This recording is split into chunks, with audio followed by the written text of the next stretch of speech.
নমস্কার, আবারও একটা নতুন ভিডিও নিয়ে আমি আপনাদের সাথে বিশ্বজিৎ পাল। আশা করছি সকলেই ভালো রয়েছে। তো আজকে যে বিষয়টি নিয়ে মূলত আলোচনা করব সেটা হচ্ছে নিউ সিম্পল ইনকাম ট্যাক্স বিল 2025, যেটা পার্লামেন্টে অর্থাৎ লোকসভা এবং রাজ্যসভায় কিন্তু পরপর পাশ হয়ে গিয়েছে। তো সেই বিষয়টি নিয়ে আলোচনা করব। তো কি এই নিউ সিম্পল ইনকাম ট্যাক্স বিল 2025, এটা নিয়েও আলোচনা করব এবং এই ট্যাক্স যে নতুন বিল নিয়ে আসা হলো এবং সেটাকে লোকসভা এবং রাজ্যসভায় পাশ করানো হলো, এর ফলে কি পরিবর্তন আসবে এই ট্যাক্সের ক্ষেত্রে, এবং এই ট্যাক্স যে পাশ করানো হলো এতে করে বিরোধী দলের নেতাদের কি প্রতিক্রিয়া রয়েছে এবং কতটা সাধারণ মানুষের জন্য কার্যকরী হবে, সমস্তটা আলোচনা করব। এবং কিভাবে এটা পাস হয় এবং সাধারণত আমাদের বিল কিভাবে পাস হয় সেটাও আমরা আইডিয়া দেব এটাতে, এই ভিডিওতে। তো চলুন শুরু করা যাক। আর অবশ্যই শুরু করার পূর্বে আপনাদের কাছে রিকোয়েস্ট থাকবে, যারা ভিডিওতে এখনো পর্যন্ত রয়েছেন তারা অবশ্যই চ্যানেলকে সাবস্ক্রাইব করে দিয়ে পাশে বেল আইকনে গিয়ে অল নোটিফিকেশন ক্লিক করে দেবেন। আর ভিডিও দেখার শেষে যদি আপনাদের কাছে মনে হয় যে ইনফরমেটিভ, অবশ্যই লাইক করে দেবেন এবং বন্ধুদের সাথে শেয়ার করুন, যাতে তারাও এই ধরনের ইনফরমেটিভ ভিডিওর সাথে অবগত হতে পারে। আপনাদের এই ছোট ছোট পদক্ষেপগুলো আমাদেরকে আরো ভালোভাবে ভিডিও তৈরি করতে উৎসাহ যোগাবে, আর ইউটিউবের অ্যালগরিদম কিন্তু এভাবেই কাজ করে। তো চলুন কথা না বাড়িয়ে শুরু করা যাক। নতুন ইনকাম ট্যাক্স বিল 2025, যেটা 1961 সালের পর, 1961 সালে যে ইনকাম ট্যাক্স অ্যাক্ট ছিল, যে আইন ছিল, তারপরে কিন্তু সেটাকে রিপ্লেস করে নতুন ভাবে এই বিলকে পেশ করা হয়েছে 2025-এ। যদিও এটা ফার্স্ট টাইম নয়, এর পূর্বে ফেব্রুয়ারির 13 তারিখে এটাকে প্রথমবার ইন্ট্রোডিউস করানো হয়েছিল পার্লামেন্টে, কিন্তু সেই সময় বিরোধিতার কারণে সেটাকে কিন্তু উইথড্রল করে নেওয়া হয় এবং পার্লামেন্টারি সিলেক্ট কমিটির কাছে সেটাকে পাঠানো হয় এবং নির্দেশ দেওয়া হয় সেটাকে দেখার জন্য এবং বলা যেতে পারে যেটা সেটাকে ভেরিফাই করার জন্য এর মধ্যে কি নতুন কিছু ঢোকানো যায় কিনা, আবার কিছু যদি পরিবর্তনের প্রয়োজন হয় সেটাকেও আইডেন্টিফাই করানোর জন্য। তো সেটা করার পর সেই পার্লামেন্টারি সিলেক্ট কমিটির দ্বারা সেটাকে ভেরিফাই করার পর, সেটাকে পরীক্ষা নিরীক্ষা করার পর সেই বিলটিকে সেটা কিন্তু আবারও পেশ করানো হয়, সরকারের কাছে দিয়ে দেওয়া হয় এবং সরকার সেটাকে গ্রহণ করে এবং সরকার কিন্তু পার্লামেন্টে পেশ করে।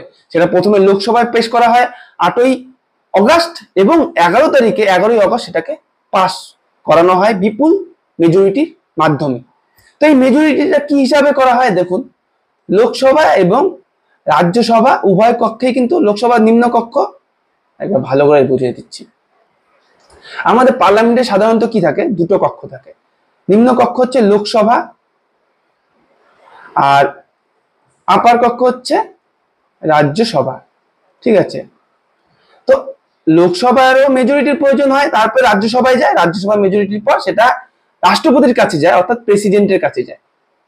প্রেসিডেন্টের কাছে গিয়ে প্রেসিডেন্টের সিগনেচারের পর সেটা কিন্তু অ্যাক্টে পরিণত হয়। বোঝা গেল? তো লোকসভা এবং রাজ্যসভায় বিল দুই ভাবে পাস হয়। একটা নর্মাল বিল যেগুলো আছে সেগুলোতে 50%-এর ওপরে হচ্ছে মানে প্রেজেন্ট সেই দিন যে সদস্য থাকবে তার 50%-এর উপরে মেজরিটি পেলেই, সমর্থন পেলেই সেটা কিন্তু বিল পাস হয়ে যায় সেই কক্ষে, এবং তারপরেই যায় রাজ্যসভা এবং রাজ্যসভাতেও সেই একই ব্যাপার। এটা সাধারণ বিলের ক্ষেত্রে বলা হচ্ছে। এবং কিছু বিশেষ বিল রয়েছে, বিশেষ মেজরিটির প্রয়োজন হয় সেই বিলগুলোতে, সেটা হচ্ছে 2/3 অফ কত, সেই কক্ষে যতজন সদস্য থাকে, 545 সদস্য, এখন বর্তমানে রয়েছে 543 জন। তো সেই 543 জনের 2/3 লাগে লোকসভা এবং রাজ্যসভাতেও।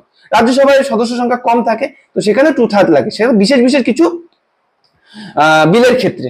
তো এই যে ইনকাম ট্যাক্স বিল, সেখানে 50%-এর ওপরেই প্রেজেন্ট সদস্যের সমর্থনের প্রয়োজন ছিল।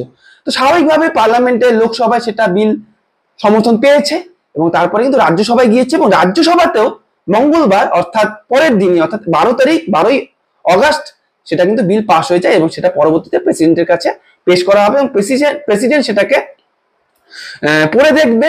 যদি তার মনে হয় যে এটা আইনে পরিণত হওয়ার প্রয়োজন রয়েছে, সেটা আইনে পরিণত করবে। এই হচ্ছে ব্যাপার, এই বিল কিভাবে পাস হয় এবং সেটা আইনে পরিণত হয়। তো সেটা 1961 সালের পর, অর্থাৎ 6 দশক পরে কিন্তু সেটাকে রিপ্লেস করা হলো। কি কারণে করা হলো সমস্ত কিছুই জানবো এই ভিডিওতে। তো আমরা চলুন সেখানে চলে যাই। তো দেখুন পার্লামেন্ট এই যে নিউ ট্যাক্স ইনকাম ট্যাক্স বিল সেটা 2025-এ পেশ করলো এবং 1961 সালের অ্যাক্ট যেটা ছিল সেটাকে রিপ্লেস করলো, যেটা 6 দশক পর অর্থাৎ 60 বছর পরে কিন্তু এটাকে রিপ্লেস করা হলো। কে করলো, কে বিল পেশ করেছে? নির্মলা সীতারামন, যে আমাদের ফিনান্স মিনিস্টার, ঠিক আছে, ফিনান্স মিনিস্টার। তো তিনি কিন্তু এটাকে ইন্ট্রোডিউস করেছে এবং সেটা পরবর্তীতে ধনী ভোটের মাধ্যমে কিন্তু মেজরিটি পেয়েছে এবং এখন অ্যাক্টের দিকে যাচ্ছে, অ্যাক্ট হওয়ার দিকে যাচ্ছে। যতক্ষণ না প্রেসিডেন্ট সিগনেচার না করলো ততক্ষণ কিন্তু অ্যাক্ট হবে না। তো দেখুন অপোজিশনের এটা নিয়ে একটু মতবিরোধ রয়েছে। কেননা দেখুন অপোজিশন যে ফেব্রুয়ারি মাসে যখন ফার্স্ট এই বিলকে ইন্ট্রোডিউস করানো হয়েছিল তখন কিন্তু অপোজিশন এটাকে বিরোধিতা করেছিল, আর সেই কারণেই সরকার কি করেছিল, এটাকে উইথড্রল করে নিয়েছিল এবং সংসদের পক্ষ থেকে, সংসদ কক্ষের পক্ষ থেকে পার্লামেন্টারি সিলেক্ট কমিটির কাছে সেটাকে পাঠানো হয়েছিল আবারও রিভেরিফাই করার জন্য, রিভিউয়ের জন্য। তো স্বাভাবিকভাবে সেটা রিভিউ হয়ে এসেছে এবং সেটাকে মনে হয়েছে সেই কমিটির যেটা ঠিক আছে এবং যা যা পরিবর্তনের প্রয়োজন তার পরিবর্তন বলেছে, সরকারকে সেটা সাজেশন দিয়েছে এবং সেটা পরিবর্তনও করেছে সরকার। এবং তার পরবর্তীতে কি করেছে, সেখানে ইন্ট্রোডিউস করার পর সেটা নিয়ে যে আলোচনা, সেরকম কোনো আলোচনা হয়নি এবং বিরোধী দলের নেতাদের কাছেও কোনো বলা হয়নি, এরকমটা দাবি করছেন অপোজিশন পার্টির মেম্বাররা। অপোজিশন পার্টির মেম্বাররা কিন্তু এরকমটাই দাবি করছেন, বলছে যে তাদেরকে এরকম কোনো জানানো হয়নি যে এই বিল নিয়ে আসা হচ্ছে বা পাস করানোর কথা, এবং তাদের ইনভলভমেন্ট সেখানে না থাকলে ছিল না বললেই বলা যায়। আর যেহেতু মেজরিটি ব্যাপার, সরকার, বর্তমান সরকার যদিও নিজে মেজরিটি নেই কিন্তু তাদের শরিক দল নিয়ে কিন্তু মেজরিটি রয়েছে এবং শরিক দলরাও স্বাভাবিকভাবে এই বিলগুলোকে সাপোর্ট করছে, সেজন্য সরকারের আর এই বিরোধী দলের নেতাদের কিন্তু প্রয়োজন পড়ছে না। যদিও একটা বিল নিয়ে আসলে পরে সেটা নিয়ে প্রশ্ন জিজ্ঞাসাবাদ, কোশ্চেন পর্ব এবং অ্যান্সার পর্ব চলে, কিন্তু এখানে হয়তো চলেছিল কিন্তু সেইভাবে হয়তো বিরোধী দলের নেতারা এর মধ্যে যে প্রথম থেকে জানা যে এরকম বিল পেশ করা হবে এরকমটা কিন্তু জানতো না, এমনটাই দাবি করছেন অপোজিশন পার্টি। তো এই হচ্ছে ব্যাপার, ঠিক আছে। তো এই যে government of ministry of finance তার ওয়েবসাইটে কিন্তু এটা পেশ করেছে কি কি মেইন আর কি তারা মেইন যে অ্যাপ্রোচ রেখেছে এই বিলে সেটা কি কি দেখুন। বলছে যে 13 ফেব্রুয়ারি 2025 প্রথম এটাকে ইন্ট্রোডিউস করা হয়েছিল পার্লামেন্টের টেবিলে। তো সিগনিফিকেন্ট স্টেপস এখানে রাখা হয়েছে, যেমন সিম্পলিফাই করা হয়েছে ল্যাঙ্গুয়েজের ক্ষেত্রে, সহজ ভাষা রাখা হয়েছে যাতে করে সাধারণ মানুষের পক্ষে এটা বোধগম্য হয় ইজিলি। স্ট্রাকচারের দিক থেকেও এটাকে ছোট করে আনা হয়েছে, যেটা ইনকাম ট্যাক্স অ্যাক্ট 1961 সালে খুবই কঠিন ছিল, কমপ্লিকেট ছিল, যেটা অনেক দীর্ঘ ছিল, প্রায় 50% পর্যন্ত এটাকে কিন্তু শর্ট করে নিয়ে আসা হয়েছে এই বিলের ক্ষেত্রে বলা হচ্ছে, ইজিও করা হয়েছে ল্যাঙ্গুয়েজের ক্ষেত্রে। আমরা দেখি কি বর্তমান সময়ে আমাদের জিএসটিও দিতে হয়, যারা বিজনেসের সাথে যুক্ত জিএসটিও দিতে হয়, আইটি রিটার্নও দিতে হয়। তো সেক্ষেত্রে দেখা যায় জিএসটি এবং আইটি রিটার্নের ক্ষেত্রে এটা কিন্তু খুব ইজি না, সাধারণ মানুষ এখনো পর্যন্ত খুব ভালোভাবে জানেই না যে জিএসটি আমরা কিভাবে রিটার্ন দিই। কেননা আমরা যারা বিজনেসের সাথে যুক্ত থাকি, যারা বিজনেসের সাথে যুক্ত থাকে, যারা আইটি রিটার্ন দেয়, তারা কিন্তু সাধারণত নিজেরা এটাকে খুব কম সংখ্যকই আছে যারা নিজেরা হ্যান্ডেল করে। যারা কমার্সের স্টুডেন্ট বা অ্যাকাউন্টেন্সি পড়াশোনা করেছেন তারা হয়তো জিনিসটাকে ইজিলি বোঝেন, তারা নিজেরা হ্যান্ডেল করেন। কিন্তু যারা এই ব্যাকগ্রাউন্ড থেকে আসে না, যারা সিম্পল ব্যাকগ্রাউন্ড থেকে আসে, নর্মাল ব্যাকগ্রাউন্ড থেকে আসে, তারা কিন্তু এই জিনিসগুলোকে বোঝে না। তো এই জিনিসগুলো থেকে, এই কঠিন জিনিসগুলো থেকে এড়িয়ে যাওয়ার জন্য তারা কিন্তু তাদের অ্যাকাউন্টেন্ট রাখে, যারা বড় বিজনেসম্যান রয়েছে অ্যাকাউন্টেন্ট রাখে, বা একজন উকিলের কাছে যায়, অ্যাডভোকেটের কাছে যায়। তো তারা সমস্ত দায়িত্ব এদের কাছে কিন্তু সঁপে দেয় যে তারাই এই ইনকাম ট্যাক্স রিটার্ন গুলোকে হ্যান্ডেল করে। কিসের ভিত্তিতে করে? যে মান্থলি ট্রানজাকশন কি রয়েছে ব্যাংকে কি মান্থলি ট্রানজাকশন রয়েছে সেটাকে ভিত্তি করে সেটা দেখে, এবং এছাড়াও একটা অ্যাপ্রক্সিমেট কি লেনদেন রয়েছে কাস্টমারের সাথে সেটার ভিত্তিতে, এবং যারা অনলাইন বিল করে সেখানে তো তাদের ক্ষেত্রে ইজি হয়ে যায় এই ইনকাম ট্যাক্স প্রদানের ক্ষেত্রে। তো সেই জিনিসগুলোকে পরীক্ষা নিরীক্ষা করার পর কিন্তু এই অ্যাডভোকেট বা অ্যাকাউন্টেন্টরা সেই কতটা পরিমাণ ট্যাক্স তার দেওয়া প্রয়োজন রয়েছে সরকারের কাছে সেটা দেয়। অবশ্যই এই যে আইটি রিটার্ন দেওয়া হয় এটা কিন্তু আবার রিটার্নও পাওয়া যায় ক্লেম করলে পরে, ঠিক আছে। তো সেক্ষেত্রে এটা প্রসিডিওর রয়েছে, তো ক্লেম করলে এটা আবারও ফেরত আসে। তো সেখানে দেখা গিয়েছে যে পূর্বে যে এত ভাস্ট একটা অ্যাক্টের ইসে ছিল, মানে একটা ছিল 1961 সালে স্ট্রাকচার ছিল, যে অ্যাক্টের স্ট্রাকচার ছিল, সেটা কিন্তু কোনো মনে করুন আপনি ইনকাম ট্যাক্স দেওয়ার ক্ষেত্রে কোনো ভুল চুক হলো, সেখানে আপনি বুঝতে পারছেন না এবং সেটা ফাইন্ড আউট করতে গেলেও হয়তো সেই অ্যাকাউন্টেন্টদের কি ভুল রয়েছে, এর সলভ কি রয়েছে, সলিউশন কি রয়েছে, সেটা খুঁজতে গেলেও তাদের ক্ষেত্রে সময় লাগতো। কিন্তু এখন এই জিনিসগুলোকে খুব শর্টে নিয়ে আসা হয়েছে, ইজি করে দেওয়া হয়েছে, তাদের ক্ষেত্রেও এটা ইজি হয়ে যাবে। ঠিক আছে, তো এই হচ্ছে ব্যাপার। তো এই যে simplification exercise was guided by 3 core principle, 3টি মেইন প্রিন্সিপালের উপর নজর দেওয়া হয়েছে। একটা টেক্সচুয়াল এন্ড স্ট্রাকচারাল সিম্পলিফিকেশন, যেটা প্রথমে বললাম যে স্ট্রাকচারাল সিম্পলিফিকেশন নিয়ে আসা হয়েছে, ক্লিয়ারিটি রাখা হয়েছে বোঝার ক্ষেত্রে। মেজর যে ট্যাক্স পলিসি রয়েছে সেখানে কোনো সেরকম পরিবর্তন আনা হচ্ছে না বর্তমান সময়ে, এবং no modification of tax rate, এবং যে ট্যাক্স রেট গুলো পূর্বে ছিল সেখানে কোনো পরিবর্তন আসছে না। কারণ আমরা যা ট্যাক্স প্রদান করতাম এতদিন পর্যন্ত, সেই ট্যাক্স কিন্তু প্রদান করতে, সেই পার্সেন্টেজ যারাই ট্যাক্স প্রদান করতে হবে, সেক্ষেত্রে নতুন যে ট্যাক্স বিল পেশ করা হয়েছে সেখানে কিন্তু কোনো পরিবর্তন নিয়ে আসা হয়নি। এছাড়াও 3টি অ্যাপ্রোচ আরো রাখা হয়েছে, সেখানে হচ্ছে এলিমিনেটিং ইনট্রিক্ট ল্যাঙ্গুয়েজ, কঠিন ল্যাঙ্গুয়েজকে বাদ দেওয়া হয়েছে, এবং রিমুভিং রিডুন্ডেন্ট এন্ড রিপিটেটিভ প্রভিশন, মানে একই রকম যেগুলো প্রভিশন ছিল, সিমিলার প্রভিশন ছিল পূর্বের এই বিলগুলোতে, পূর্বের যে অ্যাক্টে, সেগুলোকে সরিয়ে নিয়ে এসে সরানো হয়েছে এবং সেটাকে মার্জ করে দেওয়া হয়েছে, ইজি করে দেওয়া হয়েছে, যাতে জনসাধারণ ইজিলি বুঝতে পারে। অর্থাৎ এর ফলে কিন্তু ছোট হয়ে এসেছে। দেখা গেছে একই রকম প্রভিশন বারবার সেখানে উল্লেখ করা হয়েছে বিভিন্ন ক্ষেত্রে, সেগুলোকে ছোট করে নিয়ে এসে সিঙ্গেল প্রভিশনে নিয়ে আসা হয়েছে। Reorganizing section logically and facilitated easier reference, তো সমস্ত ফ্যাসিলিটি লজিক্যালি সেকশনের মাধ্যমে নিয়ে আসা হয়েছে, লজিক সেকশনে লজিক রয়েছে, এবং ইজি রেফারেন্সের মাধ্যমে বিল পেশ করা হয়েছে, এবং যেটা সাধারণ মানুষের পক্ষে সহজগম্য হয় এরকমটাই করা হয়েছে। তো এটা সাধারণত ট্যাক্স পেয়ার্স, বিজনেসম্যান, বড় বড় বিজনেসেস, ইন্ডাস্ট্রি অ্যাসোসিয়েটেড যেগুলো বিজনেস হয়েছে তাদের সাথে কনসাল্ট করে নিয়ে আসা হয়েছে, বিভিন্ন প্রফেশনাল বডিজ কাছ থেকেও এই কনসালটেশন নিয়ে আসা হয়েছে। 20,976 অনলাইন সাজেশন রিসিভ করা হয়েছে, যা এই বিল পেশ করার পূর্বে রিলেভেন্ট সাজেশন গ্রহণ করা হয়েছে। তো এটা যে সরকারের নিজের ডিসিশন খালি এমনটা কিন্তু নয়, বিভিন্ন মহল থেকে এর সাজেশন নিয়ে আসা হয়েছে যে কি রকম করলে পরে তাদের পক্ষে সুবিধা হবে, কারণ জনগণের সুবিধাই কিন্তু মেন। জনগণ কোনটাতে সহজ ইজি বোধ করবে, কোনটা তাদের কাছে কমপ্লিকেশনকে রিমুভ করবে তাদের ক্ষেত্রে, কারণ তারাই মেইনলি এই ইনকাম ট্যাক্স রিটার্ন দেয়, ইনকাম ট্যাক্সকে পে করে। তো তাদের ক্ষেত্রে বোঝার সহজগম্যের জন্যই কিন্তু সরকার তাদের কাছ থেকেও সাজেশন নিয়েছে।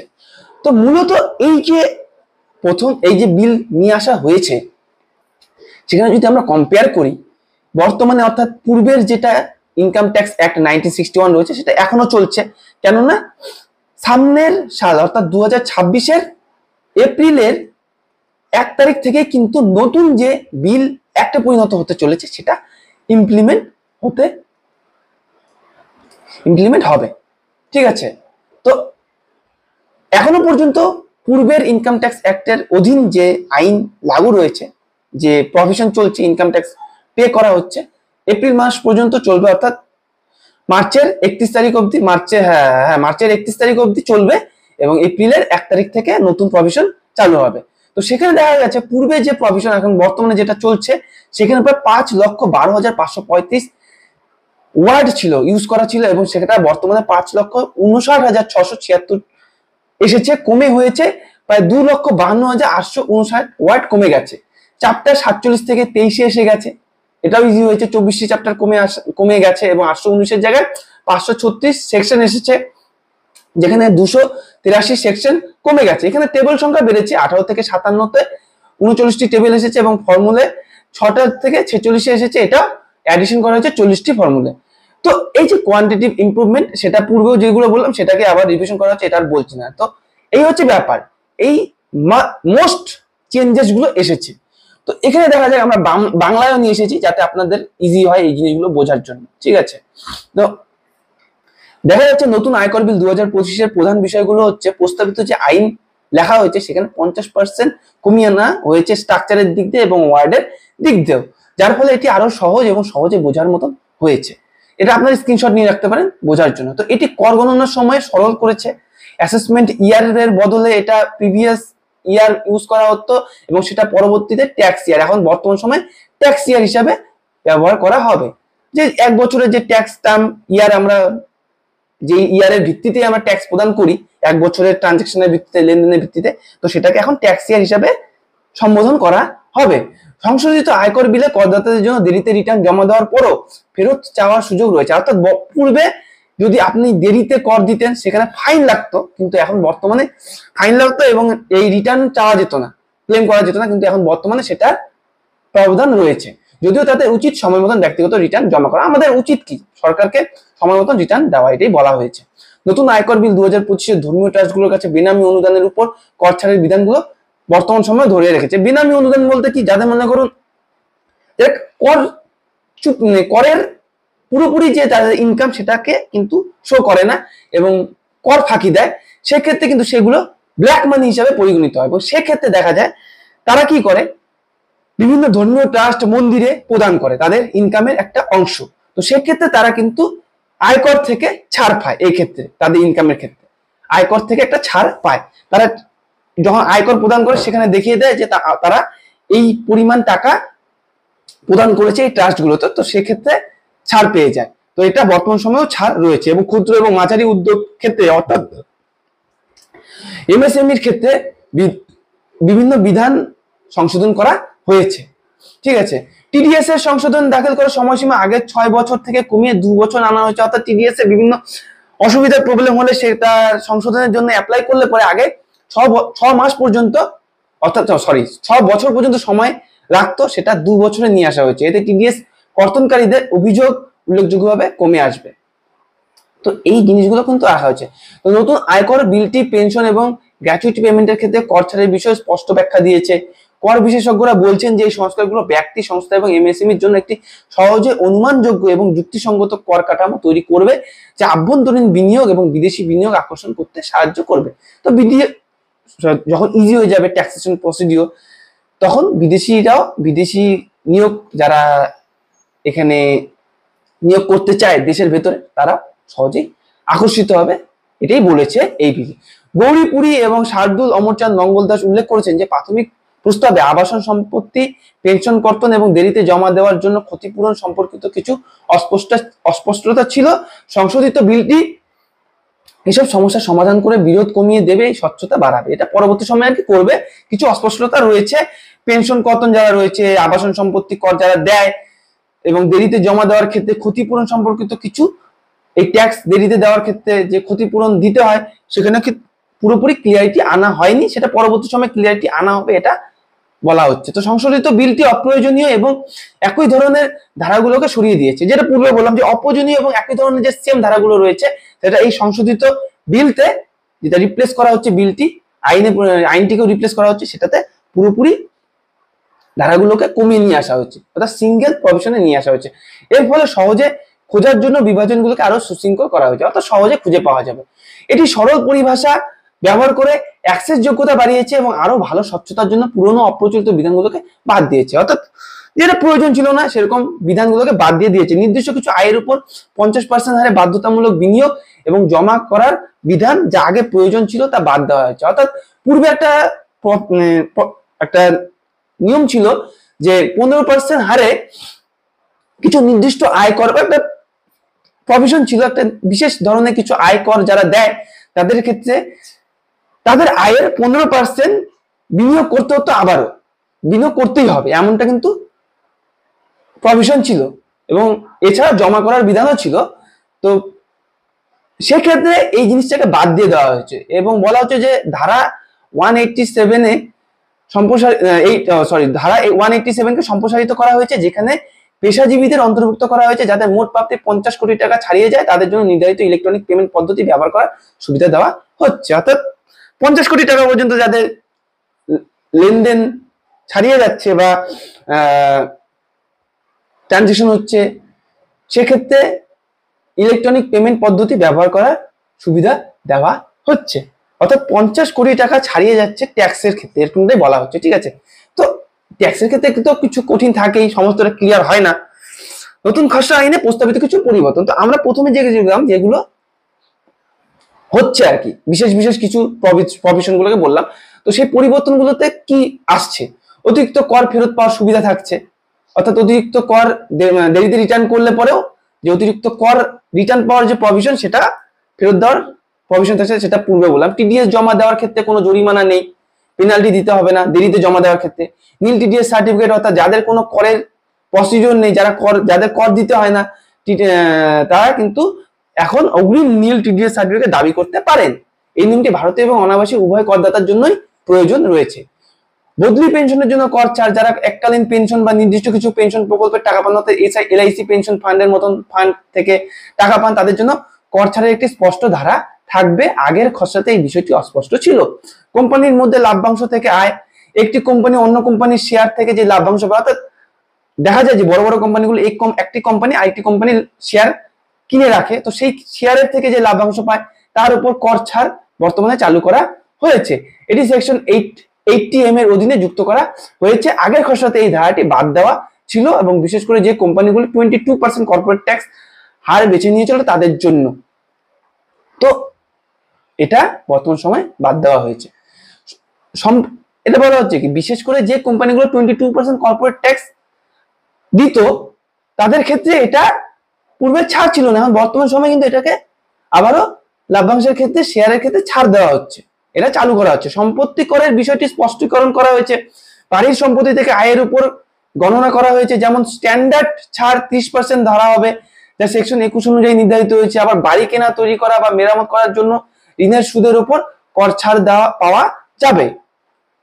তো এরকম বিভিন্ন রাখা হয়েছে। এবং খালি বাড়ি ভাড়ি দেয় যারা, অর্থাৎ বাড়ি ভাড়া দিয়ে যাদের ইনকাম খালি বাড়ি, সেক্ষেত্রেও ছাড়ের কিছু প্রাবধান নিয়ে আসা হয়েছে।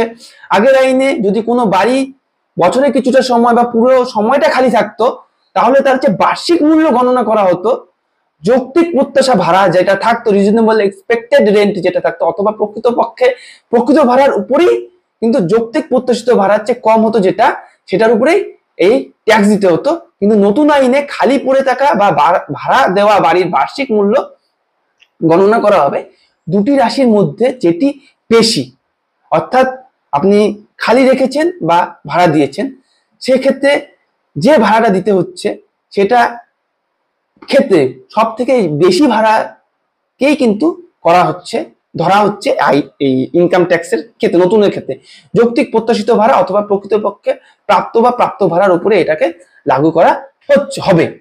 তো এই হচ্ছে ব্যাপার। তো বিভিন্ন চেঞ্জেস নিয়ে আসা হয়েছে, কিন্তু কোনো পার্সেন্টেজের উপরে কিন্তু চেঞ্জেস নিয়ে আসা হয়নি।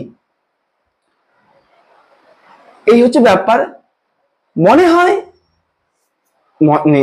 সরকার মনে করছে যে এটা ইজি হয়েছে সাধারণ মানুষের জন্য, কিন্তু সাধারণ মানুষ কিন্তু আগেও এই বিষয়ে অতটা মাথা ঘামাতো না, কারণ তারা অ্যাকাউন্টেন্ট রেখেই দেয় বা উকিলের কাছেই যায় সরাসরি, এবং তারাই ডিসিশন দেয় যে কতটা পার্সেন্ট আপনার ট্যাক্স দেওয়া প্রয়োজন রয়েছে, আপনার বার্ষিক লেনদেনের ভিত্তিতে কতটা ইনকাম করেছেন, আপনাদের প্রোডাক্টের ভিত্তিতেই দেওয়া হয়, কারণ আপনার এক্সপেন্সেও আর রয়েছে।